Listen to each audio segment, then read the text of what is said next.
So, fellow Agilists, welcome to another episode of the Virtually Agile podcast. It's been a while. Welcome back. I'm very pleased to welcome Michael Lloyd to the show. Now, Michael, for any listeners who may not be familiar with your work, tell us a little bit more about you and what you're about. Cool, yeah. So I am an agile coach and a scrum master. I have been doing roles like that for the better part of about 8 years now.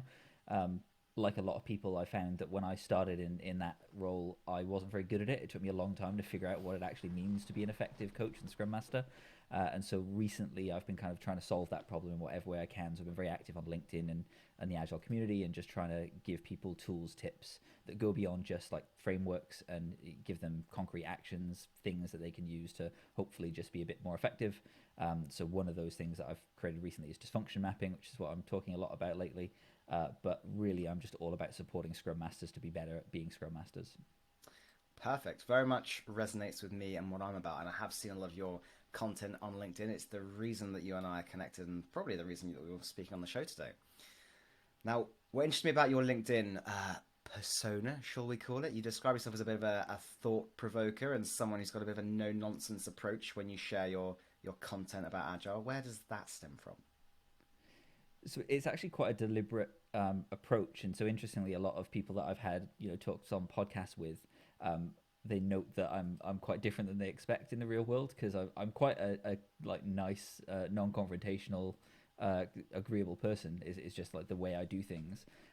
But my problem with LinkedIn when I started using it is it felt a little bit too positive. It felt Mm. like everyone was just always afraid of saying the wrong thing or being corrected or it just the discussion didn't seem robust enough based on what I was looking for, which was to actually learn. And so when I started on LinkedIn, that was just the tact I decided to take. It was, how do I make sure that I'm giving the no nonsense answer that people want, and then letting them correct me, letting them tell me that I'm wrong. And that happens quite a lot. But ultimately, not trying to be too much of a dick about it, just not being dishonest or trying too hard to sit on the fence. You've reminded me there of one of my favourite values that companies have, which is just don't be a dick. I think it's Huel that has that on their office's wall. Don't be a dick, and it's a great mantra to live by. Now, I guess the following question I have about that persona of yours is: has it ever bit you in the ass? I suppose it depends on what you would look at as being bitten in the ass. I've definitely had a few situations where I think people have not wanted to listen to what I want to say or not had the most favorable interpretation of the things that I've had to say because I can come across as sometimes as a bit of a dick, even though that's not what I'm trying to do. It's just because I'm being, as straight up as possible, and that sometimes makes people put their walls up. Um, I have had a couple of situations where, my employer has come to me and said, "Hey, maybe you should be careful about what you're saying because it could be misinterpreted." And usually my response to that is, I'm going to keep doing what I'm doing, and if it gets misinterpreted, we can talk about it. I'm not going to just not say things because someone might be upset by it. I'd rather have that conversation after the fact. But I think for the most part, it works out really well. Like I'm sure you've had similar experiences, right? I think, especially on social media, people are more afraid of the idea of offending someone than actually instances of offending people. And even when you do kind of cross the line, most of the time, if you just say, yeah, you're right, I'm sorry, I made a mistake or I was wrong, people are pretty, I think they like that because they don't see it much. So you just have to be able to take that risk. There is absolutely a power and a vulnerability in admitting that you were wrong and that you've learned from the situation or the conversation. Honestly, when I share content on LinkedIn, I welcome disagreement. I welcome the Mm. discussion, the debates. I once had someone who was very frustrated with some content I'd shared, didn't believe in it whatsoever, and used the phrase "get off my lawn." And I was like, what does that mean? Tell me more. Like, help me understand what you mean by get off your lawn. And I think they were getting at that I was on their feed, on their LinkedIn feed, Mm. sharing something that they disagreed with, and they weren't particularly happy with it. We engaged in a continued discourse, and I thanked them for continuing the conversation. And he started going down the route of, well, you should do more harm than you do good, which I firmly believe in, right? So if you're sharing something, and I share things with the intent of continuous improvement and to help people, if you're doing so with that intent and you're doing more harm than good, then you're in the right on the right path. And I firmly believe that the the work I've done in the Agile community has done far more harm than good, and I'm regularly told that by lots and lots of people on a daily basis, in fact. So I wasn't particularly disheartened by the "get off my lawn" comments. It happens. It's okay. And I remember finishing that conversation by saying, "Thank you for continuing the conversation. Even if I'm not welcome on your lawn, you are welcome on mine." Mm, I like that. Yeah, it's funny. I had a I can't even remember the thing that triggered it recently, but I had a great series of conversations on a post. Uh, I was actually reflecting on a joke that I saw Ricky Gervais do in one of his stand-ups about Twitter like being like the public square, and it's as if someone puts up a poster that says, you know, free guitar lessons, call this number, and someone picks up the phone to call the number and says, I don't fucking want guitar lessons. And it feels like that sometimes. Yeah. It's like everyone thinks that your advice is directed exactly at them, and I think the thing sometimes that can rub people the wrong way is when you're criticizing an approach that you have seen be a negative approach. So one example that I use all the time is story points. Right? I'm not a massive fan of story points. I usually see them being used in a way that's more destructive than useful. But just because I'm saying that and explaining my experience, that doesn't mean that no one anywhere should ever use story points, or that no one anywhere has ever gotten value out of them. And that certainly doesn't mean that I'm criticizing you as an individual because you have used them or gotten value out of them.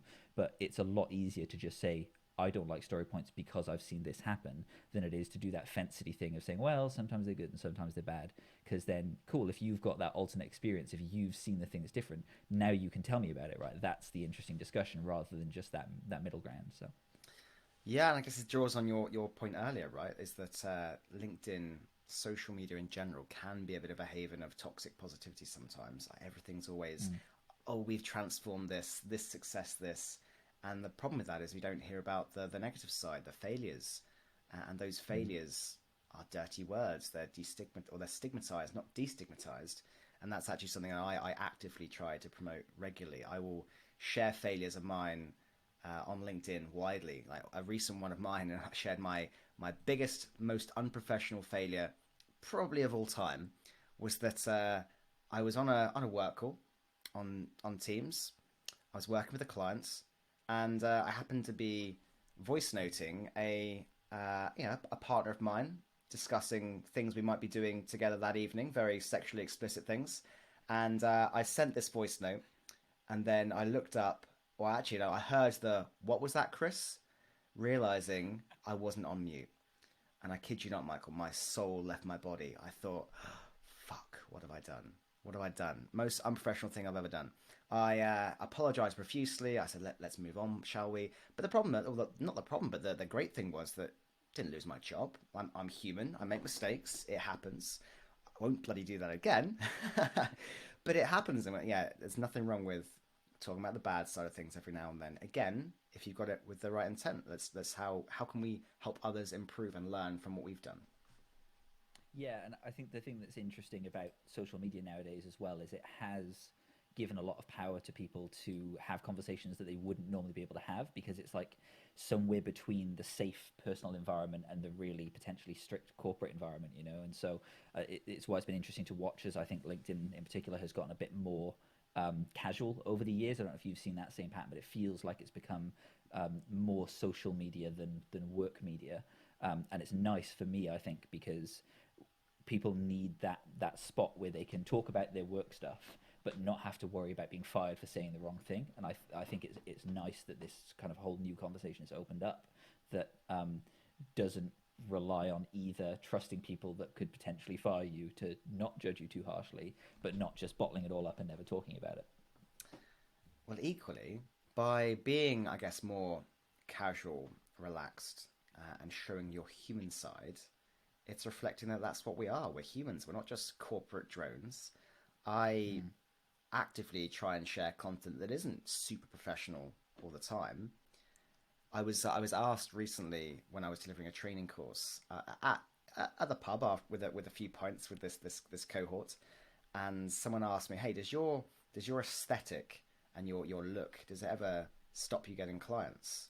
And I said, "Well, no, not that I've experienced. It probably does, but not actively." And let's walk through a scenario, right? You arrive to a training course one day, and you're met by this trainer, suited and booted, like looks like a proper consultant. and you're maybe dressed a little more casually, that probably puts you a little bit unease comparatively. Whereas I will rock up in just like a checked shirt, a pair of jeans, bearded like this, and I've been told that puts people in a more comfortable place. They feel like actually, oh, I'm relating to this human person who just wants to wear comfortable clothes when he's in the workplace. So I actively Mm. try and present that as a persona, not as a persona, but just be myself in the workplace, be Mm. myself on LinkedIn and otherwise, because that's what we are. We're humans. We're not just Jira ticket machines. Yeah, no, I've been through the same thing. I remember when I was in my first like agile coach position after I'd been doing some scrum mastering for a while and stuff, and it was at a bank, and I joined a team of other agile coaches, and they all wore suits to work, and so I did the same for the first few weeks, and I very quickly noticed that it's like the second they would enter a room or with a team or whatever, because all the developers in that place, they were mostly wearing casual clothes or business casual at least, and it was just you could feel the change when a person in a suit and tie walks into the room, because like, oh, this person's not a developer, right? They're someone else. And so I very quickly switched to dressing as casually as I possibly could, so as jeans and one of my metal t-shirts or something, and just um, like you say, it's be yourself, because the suit in my experience usually is the persona. Like I think most people, they put the suit on because it helps them to feel powerful or professional or something or other. And it's cool. There's places where that might make sense, but when you're trying to like connect with people and influence people, it feels like it's not the right move, right? It's cool. I'm this guy. I'm no one special. You don't need to give me any special attention. Let's just talk. And yeah, the more you're just being your usual self, I think the easier those conversations go. I agree, and thank you for sharing. Let's dive into this cool new thing you've created then, dysfunction mapping. Can you give me a quick, fun analogy to explain what dysfunction mapping is for anyone new to the concept? Cool. So analogies, I'm usually not very good at, but I'll Give try. it a go. So I I look at it as a way of teaching people fire safety instead of teaching them to put out fires. And the reason I use that analogy a lot is because I feel like every time I join a new team or an organization as an agile coach or as a scrum master, everything is on fire. Right? There's always just so much challenge when you're new and you haven't gotten used to the stuff, right? And you can see what's going on. And I think things like Scrum and Scaled Agile and these other tools and frameworks are great. They offer a lot of awesome tools, um, but they seem to be a lot more concerned with doing stuff, putting out fires, right? It seems to be a lot more about following someone else's process, I guess would be the simplest way I could put it. Whereas dysfunction mapping for me is about, well, how do I take all of my knowledge of the agile world, of the agile industry, and focus in my efforts on the most important fires and put those out first, and then embed the behaviors and the patterns that are going to stop things from getting out of control in future. Interesting. So would it be fair to say that if we're talking fire safety as an analogy, then this dysfunction mapping is a bit like what I guess Smokey the Bear is for anyone in the US, or Wellefants is the UK equivalent fire safety mascot. Something to promote keeping in control of fire before it begins. Yeah, maybe. I think so. I guess the reason I started with it, or the reason I've started sharing it a lot, is because it is actually about being a bit more concrete. So while it is about embedding that idea of okay, now we can sense patterns, and now we can kind of take those small corrective steps to prevent things from going crazy.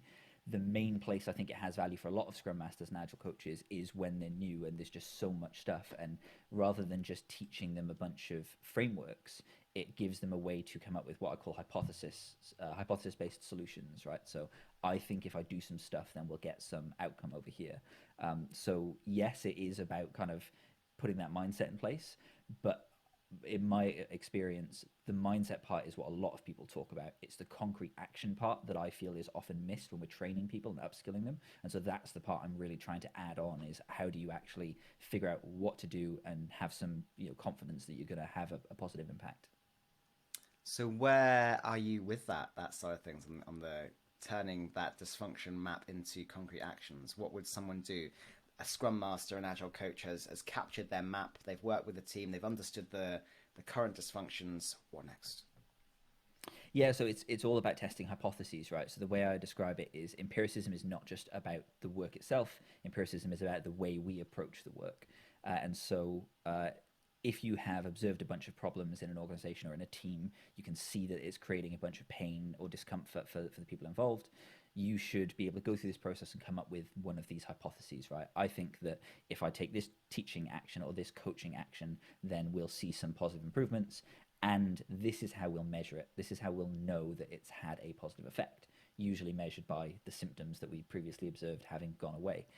And so now you can actually take those actions and see, does it have the effect that I wanted it to have? So that for me is the way of kind of bringing that empiricism in, is rather than just doing a bunch of sort of often random scattershot coaching actions, as we often do, we get pulled in many directions. This is about putting a specific focus in place, saying, right, this seems like the most important thing to solve. If I'm right about this problem, then doing this thing will solve these problems. And now I can test it and see if that's true. And sometimes it is, sometimes it isn't. But now you've got a better understanding, and you can go back and you can check your hypothesis or change it completely. Okay, so perhaps let's try and bring it to life a little bit for anyone listening. Mm. Imagine let's start with a symptom, and I'll allow you to choose maybe a common symptom that you observe during dysfunction mapping, and then take it through that kind of approach you would go through from getting that symptom through to a hypothesis. Yeah, cool. I mean, so the cool thing about it, right, is it is about sensing patterns, and so often there will be many symptoms that will go through to one or two dysfunctions, and so you're trying to group things. So it's easier to do as a big activity than a single one. But to give an example, right, of something that I might observe when I join a team is, oh, the daily scrum overruns the 15-minute time box every day, right? That could be um, a symptom. I personally would describe that as a symptom. Some people might call that a dysfunction. The difference being, something that tells us there's a problem versus the root cause of the problem, maybe, or at least a higher level order problem. Um, so for me, the reason that overrunning the time box of the daily scrum is a symptom is because solving that problem doesn't necessarily make anything better, right? If the daily scrum goes from 20 minutes to 15 minutes, does that improve the team? Maybe, maybe not. But as a dysfunction, we might have something like the team isn't breaking down the work into small pieces. So that's something we know is a good thing for teams to do, generally speaking. And if they're not breaking the work down to small pieces, you can see why that might turn into big, complex pieces of work that they can't understand, which then turns into we're having to have really big, long conversations every day at the daily scrum, right? Um, and so going through the process, what you do then is you figure out, well, what's the purpose of that rule, that idea, right?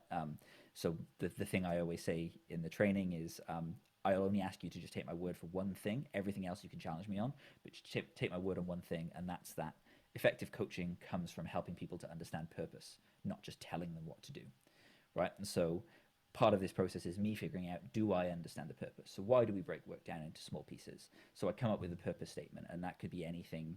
Different person might come up with a different idea, but something along the lines of we break work down into small pieces because then we can optimize flow and get value delivered to customers more quickly and get feedback more quickly. Any number of things. Once you've come up with a purpose statement, now you come up with your solution hypothesis. What's a coaching action that I can take that will help that purpose to be realized? And then I give people a bunch of tools. So, for example, you might pull in the 6 stances of a Scrum Master, right? Could I do a teaching action? Could I do a coaching action? Could I remove an impediment? You might bring in empiricism and say, could I increase transparency, or could I create an inspection opportunity? And then once you've kind of gone through that, the last step is measure, which is, okay, how do I know if I've had a positive effect? How do I know if this thing has worked? And so the cool part about this process is you've kind of already done the work. And so one of your measures is going to be, oh, well, the daily scrum no longer takes an hour every day, right? So if previously the daily scrum was taking an hour every day, and we do these coaching actions and the team's better at breaking down work and they're better at delivering value more frequently, I should expect to see, as a result, the daily scrum stops overrunning its time box as one such thing that you would observe. And generally, like I say, you'd have multiple things for any given sort of pattern. But again, it just gives you a bit of, I guess, focus, a little bit of a framework to put around your ideas and say, right, I'm going to do this and hopefully have this outcome. All right, thank you for explaining that. So let me just confirm I've captured it correctly, right? We start with our symptom. We then might do some sort of clustering or affinity mapping, because there can be multiple symptoms there. We identify dysfunction next. We turn our dysfunction into a purpose statement, or we realign around a purpose statement. Why is it that we're doing this particular action? And then from that, we create a bit of a solution hypothesis and then gauge, measure our improvement over time based on has that symptom been resolved or improved upon. Yeah, that's pretty much it. Sounds very close to a approach. I mean, I being such a fan of retrospectives and a believer in experimentation as a mindset, often help the teams that I work with to create similar hypotheses using various canvases. And one of the ones that I use is starting with the problem. So what's the problem we're trying to solve, or why are we experimenting? So why are we doing this? Why are we trying something new? What's the desired outcome? What are trying to achieve through the experiment? We then go into a quadrant around the results. So what are we expecting to see in a chosen time frame, typically a few months if we've been successful, and what data, metrics, or otherwise do we need to measure? And then what's the trials? So what steps are we going to take to bring this experiment to life, and when are we going to measure those results? And that's a flow I take people through when they're trying to turn a dysfunction or an action or something they're trying to achieve through an experiment. Yeah, no, it's a good approach, right? And yeah, to be clear, I'm not pretending that I've invented anything, massively original here. What I've really done is just taken an approach that I found was repeatable, that takes those sorts of ideas, like you say, that other people have had plenty of times before, which is how do we map through from a problem to a solution. But I've tried to essentially categorize it in a way that's really, really specific for Scrum Masters and Agile coaches, so that they can not only go through that flow for things that maybe they wouldn't otherwise have the language to do so. And what I mean by that is we're talking about, Scrum team practice or scaled Agile practice or something like that, where we often don't have as much of an ability to, just talk to the team about what the potential problem is. We might be taking that higher level view that's kind of our individual accountability.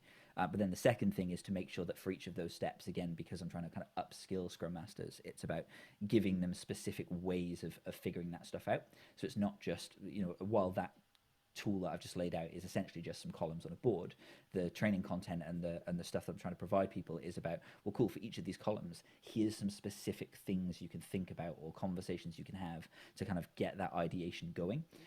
And again, I wouldn't expect that, people like you that have a huge amount of experience with this stuff are probably going to gain that much from it. This is really aimed at people who are earlier on in their Scrum Master journey, that just, they've got all these tools that they've learned about, Kanban and Scrum and Safe and whatever else. And how do you put some structure around that and say, cool, how do you turn that into action? And I think for me, that's what I felt like I was missing. I kind of built it as I went, and now I'm just kind of sharing it in the hopes that it helps other people. So what I wouldn't be keen to do is for you to sell yourself short there. So whilst I've been around for a while, I've got knowledge of lots of different approaches and techniques. I can clearly see how this as an approach could provide a systematic set of steps that someone could start with a symptom and work through to a dysfunction. That could be or work through to a hypothesis, sorry. That could be very, very powerful. There's obviously lots of models that people try. Some fit their context better than others, and this could be ideal for them. So certainly don't sell yourself too short there, and it not being useful for the more experienced practitioners.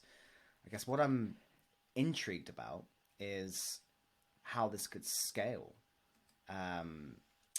How or what have you explored with regards to trying this kind of dysfunction mapping, maybe at team of teams level or enterprise level? Have you thought about anything in that vein? Yeah, so I have used it and built it to be very scalable generally, and that's because I've done a bunch of work in organizations that have, for example, used Safe, right? And we don't necessarily need to get into whether Safe is good or bad, because everyone's got a strong opinion on that. But my general rule is, well, if an organization is using something like Safe, you should be using the same rigor that you would use with Scrum, right? You should be saying, are we actually doing the things as intended? Are we getting the value of this process or tool in the way that is intended? And so you can apply it right up to many teams. So I think the biggest organization I used was about 100 developers in kind of a single, let's say, release train or value stream. I've used it in organizations much bigger, but usually when I'm just looking at one smaller subset of the system. So there's no real outer bound to where this is useful. the way I describe it is it starts with Scrum practice. So you need at least to have a good knowledge of Scrum to get any use out of the tool. But then it scales to your knowledge. So the bigger your organization, the bigger your like tool belt of things you can pull in, just the more options you've got for identifying these patterns and coming up with your solution hypotheses. And one of the things that I've been just starting to think about actually is scaling my training itself and actually seeing how many people I could get in a virtual session to kind of go through this process collaboratively as well, based on all of their relative organizations. So I think, and I will be testing this at some point, that I could, for example, get 100 Scrum Masters from 100 different organizations together and have them all collaboratively building some solution hypotheses, either in subgroups or as a large group. Because again, there's not, or at least as I always say to people, it's not a silver bullet, right? It's not about right or wrong. Two people could come up with two completely different connections of problems or two different hypotheses, but that doesn't mean that either one of those is right or wrong. As long as they both provide them with concrete action that achieves some valuable result, then that's great. So people could therefore collaborate and cross-pollinate the problems that they're seeing and still come up with useful plans for change. So it's really about structure more than it is about an actual answer. I'm definitely with you on the no one size fits all. Fundamentally, I believe that we should use the tool, the approach, the methodology, the framework, whatever you want to call it, that fits your context, your people, your culture, your situation, rather than just copy and pasting what you've seen work elsewhere. When you copy and paste, yeah, that there are good starting points. They're a bit of a scaffolding for ultimately experimenting and finding what works for you, but then absolutely customize from there. What I'm intrigued about is how this could be used as like a retrospective exercise, of course. I'm imagining a scenario where I had, I don't know, every team in a company coming together on a single virtual whiteboard to en masse identify symptoms, expose systemic dysfunction, and co-create systemic experimentation that aims to improve upon those dysfunctions. So it's definitely something I might have to borrow your template and give a go with at some time. Yeah, I'd love to see that. So one of the things actually that I'm creating, and I was actually just working on this morning, because I like to bring this to life with some more physical stuff, is a couple of decks of cards. And so there's going to be a physical version and a digital version that may well work very well for a kind of retro like you're describing. And the two decks of cards are essentially problem prompts and solution prompts. And so the idea is, if you're struggling to have that conversation, right, let's say we know there is a problem with, let's say, the integration of our product across teams, right, a common issue.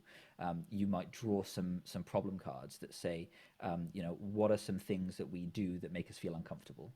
Or who are some people that sometimes feel like they disrupt us? Or they're just basically questions that force you to think through the problem. So that's something I'm kind of working out. The solution pack is a little bit more clear to me because it's based on what I'm already training, which is which elements can you draw at random to try and come up with a solution. So for example, you might pick an event card, an accountability card, and a value card, and you might get courage, sprint review, product owner. And then you say, cool, using those three things, can I form a solution to this problem that I'm solving? And often the answer is, yeah, we could, right? It might not be the best solution, but it gets your brain going and thinking about all these different ways you can solve problems. And then, yeah, you can just kind of draw cards at random. And again, this is my way of kind of trying to give people a bit more just structure to it, because I think we often have the same conversations over and over again because we're used to them. And I kind of want to just throw some chaos into the mix and say, oh, try this, see if that works. And maybe the answer is no, it won't, but cool, you'll have a good conversation anyway.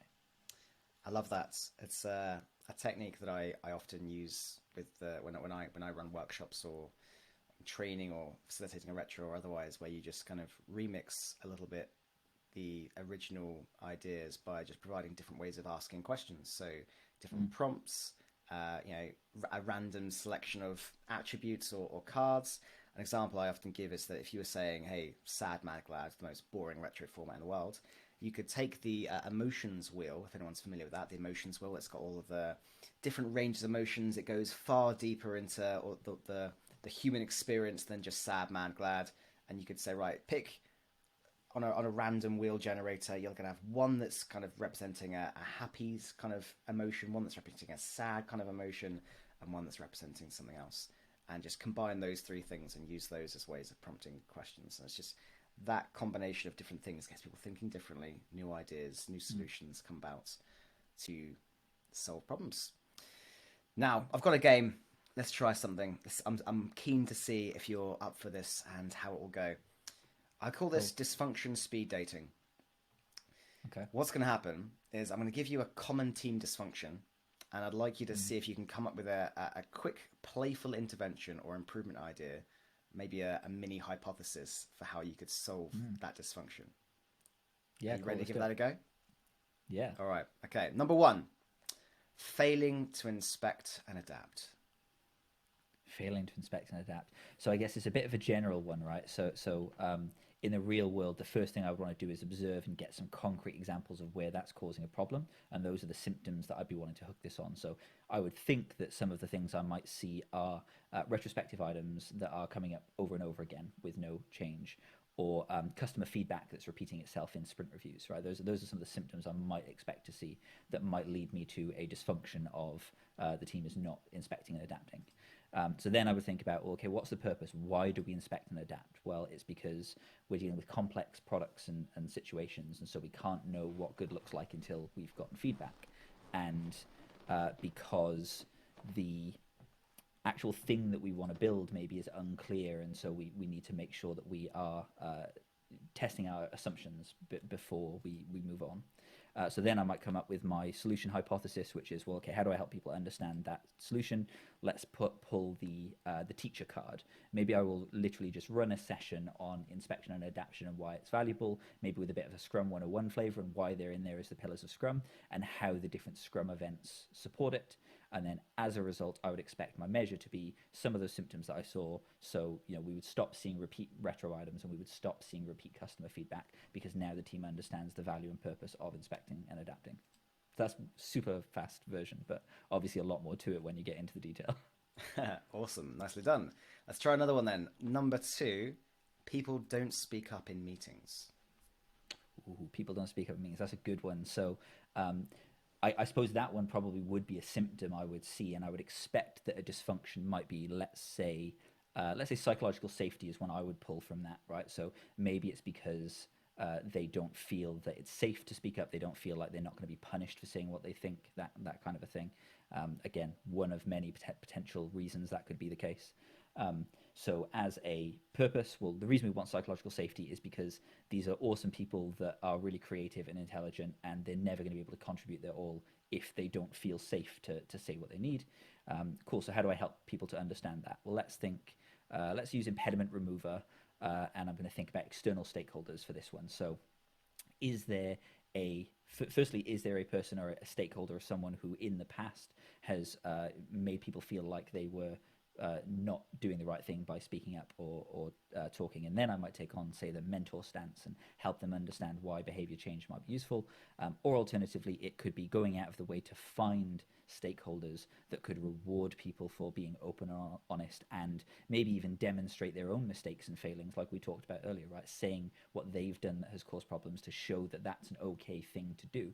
And then as a result, measure, I would hopefully expect to see more people speaking up in sprint reviews, which or in maybe retrospectives anywhere potentially, that I might measure by what percentage of the team talks in any given event, and just track that over a few sprints and see how it changes. Really interesting thing that you've just reminded me of. There is a tool called Butter that I use, and this is not a promo or anything. A tool called Butter that I use that just recently released a feature that enables you to see the percentage that people speak in a meeting. And I just thought that was an amazing way of just saying, right, as a snapshot, this meeting, this person spoke that percentage, that person spoke that percentage. Okay, great team. What could we do to help those people speak more and have these people not dominate the conversation as much? And obviously I wouldn't frame it as they're dominating the conversation. I'd flip it and say, right, how can we enable more inclusivity and equal participation? What could we do, us against the problem? A few points from me on the psychological safety thing. There's a great technique that I love where rather than assuming silence means agreement, you flip it around and say silence means disagreement. And that very simple switch can have people speaking more. I often use techniques that are very intentional about what psychological safety is, what it means for us. So you can use, there's a psychological safety canvas, like coat of arms, that I've created recently with Steve Sampson Jones. There is a psychological safety retro that I've done that was based on the work of Amy Edmondson, Professor Amy Edmondson, and her books, research there. Yeah, some great ideas. Let's do a final speed dating one then. So I think we've talked to things carrying over. What about us versus them thinking? Ooh, that's a good one. Yeah, so that I would imagine is a symptom again, probably. So I would see that as it doesn't necessarily solve a problem if it goes away, but it tells me there's a problem somewhere else. And I would think maybe that the dysfunction of that is perhaps we don't have good alignment on our goals as a team, and so we're pulling in different directions. Might be one that I would observe. And so using that as an example, then purpose is, well, if we're using Scrum, then the product goal as a single product goal that every team on the product is aligned to is a way that Scrum tries to solve that problem. And perhaps we don't have a product goal. Maybe the reason is because no one read the Scrum guide since it was changed in 2020 and realizes that the product goal is a thing now. And so I might take on the coach stance. I might, in a retrospective where the team's complaining about the other team, ask some reframing questions and see if they can figure out why the other team has different outcomes or different desires and why it's causing conflict. I might take on again a teacher stance or a mentor stance and help some individual in the team to understand why product goals might be helpful and see if that can be rolled into the way that we're doing, say, backlog refinement or future sprint planning. Again, as a result, I would come up with a measure which would be cool. Some of these symptoms of team conflict might go away. So, for example, how often does someone in this team raise their voice to someone in another team? Because that might be a symptom that I've personally have seen many times, or it might just be as simple as avoidance, right? How often are the teams actually going and talking to each other versus avoiding it because they know it will turn into conflict? Depending on the symptom that I've seen, that would be the sort of thing I might go after measuring. But again, as long as they understand that purpose, we can try and find out. Amazing. I think those examples through that speed dating exercise have probably brought this to life even further. So thank you for playing that game with me. Got a final question before we wrap up today. I'm keen to hear if you've had any maybe unexpected insights that have come up through dysfunction mapping, maybe something that surprised you or the team, or even something funny that came up. What stories can you share about that? Yeah, I think maybe a couple of good ones. So the first one is essentially when I realized that all of the problems that I was facing with one team were essentially because of one person, and this is going to make it sound weird. This isn't a blame placing episode, approach. But I found that I had two teams I was working as Scrum Master for, both at the same time. And I found that I could come up with my hypotheses and take an approach, and that one team would do really, really well, but then one team would push back, not enjoy it, not appreciate it, and wouldn't change. And every time I was applying the same approach across both teams and getting very, very different outcomes. And so that was, firstly, it was a note that I was failing, right? I was trying this heavy-handed approach of treating both of these teams as the same, and they weren't. Sometimes you can treat teams as the same, right? Sometimes they're aligned enough, they have similar enough skill sets that works. Other times it doesn't, and so that was visible. But particularly when I started digging into why is it that this other team isn't getting the value from the coaching activities the same way as the other team, and it turned out once a bit of digging was done, that it was because there was another stakeholder, let's just say a manager, who had very different expectations of that team than I did. And they spent a lot of time talking to Team A, but not a lot of time talking to Team B. So my coaching activity was highly influential with Team B, but not influential at all with Team A because they had another more important stakeholder. So I realized that what I actually had to do was shift my coaching and mentoring to that stakeholder, not to the team, and solve that problem first before I could have any coaching impact. So that was an interesting one. And then I guess secondarily, I just had a lot of fun when I first started sharing this approach with other coaches, and a use for this tool that I hadn't realized that I'm now trying to think about how to expand upon is it's a real life professional Scrum exam. It's a way of applying the way of thinking about Scrum, that purpose statement in particular, this idea of, do I understand the purpose of this thing? Because I think a lot of Scrum practitioners, when they've picked up this tool, they've actually realized quite quickly that a lot of the approaches they've taken, let's say story points for an example, right? They do it because it's common or because they've seen it elsewhere. But when they stop and they think, oh, why does this matter? What is the purpose of this thing? They often realize actually they don't know that as well as they thought, and so it gives them that kind of real life examination of the practices that they're using. And so I think it can actually be a useful learning tool even if you don't have necessarily the practice that you're trying to apply it to. It's just checking your own knowledge. So sounds a very powerful way to help people avoid mechanical application of frameworks and approaches, and truly understand the why, the purpose behind them. And that comes back to, I guess, the Agile Manifesto, the mindset and principles. It's about those more than is how it's specifically applied.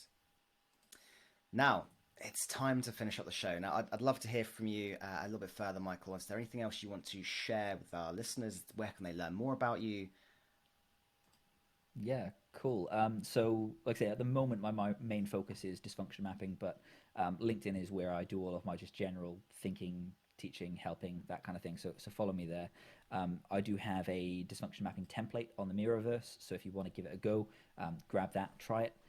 If you search for it on YouTube, you can see a talk that I did at Scrum Masters of the Universe a little while back, where I do a full walkthrough of kind of going through the process. So that hopefully that'll help. And then I am currently working on a workshop. So I've got one actually in a couple of days' time, and I'll be doing another one in another month or two. And that's like a full day, 8 hours. Let's get together. Let's talk about the problems you're seeing, and let's go through this process, learn by doing. I will also eventually be working on some kind of online course and a book. I just want to get as much of this out there to help as many people as possible. So yeah, if you plan on giving it a go, feel free to reach out if anything's not making sense. So if you just want someone to be a sounding board for your hypotheses, then yeah, let me know. Always happy to do that. Amazing. Well, thank you for sharing that. Thank you for sharing your wisdom on the topic. That's a great offer there for anyone who needs a bit of extra support with understanding and turning those dysfunctions and symptoms into hypotheses. We've mapped our way through the fascinating world of dysfunctions today, and we couldn't have asked for a better guide in the creator himself, Mr. Michael Lloyd. So thank you for your time today. As we do finish up, I would like us to remember that whilst dysfunctions are a part of every team's journey, with the right mindset and principles and understanding of the purpose, we can turn those into opportunities for growth and improvement. And we all know there's nothing certain in life except death, taxes, and complaints about scaled agile framework. Well, dear listener, I've got a new tax for you on the show today that I'd love you to pay for us. If you've enjoyed the episode, if you've gained value from it, spread the wealth by paying the tax and sharing it with a friend or colleague. It's the Agile tax that just keeps on giving. We're always looking for new guests to appear on the show, so do reach out if you want to be involved. Don't forget to check out www.thevirtualagilecoach.co.uk for one of the largest collections of free Agile resources on the net. And as always, don't stop believing.